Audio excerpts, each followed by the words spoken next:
Hi everyone, welcome to this new video. The topic is imaginary numbers. So imaginary numbers will be encountered through radicals. So let's have this one.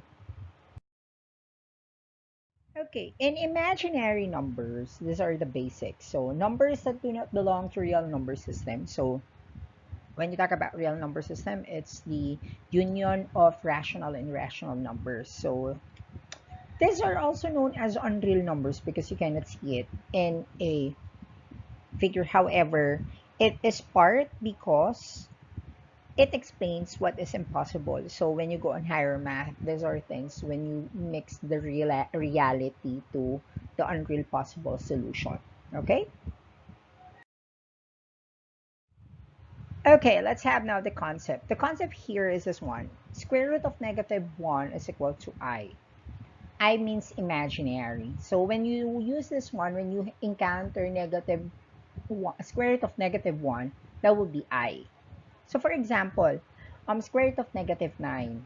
So it means that in a product form, we could say what's inside, we call that as the radicand. So what we have there is 9 times negative 1. So distributing that by product rule. So square root of 9 times square root of negative 1. So you see now negative 1 there.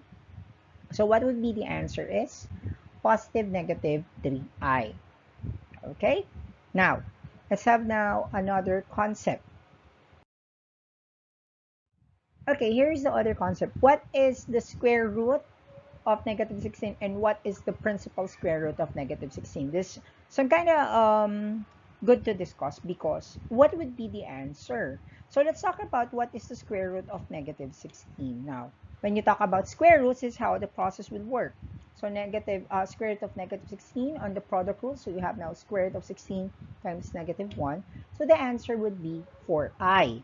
Now, when you are asked what is the principal square root, so the answer would be this one.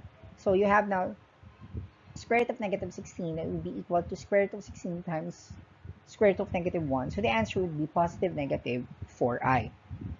So you see now the difference. So when you were asked square roots, now the answer would be 4i. However, when you say principal square roots, that would be positive negative 4i. Okay?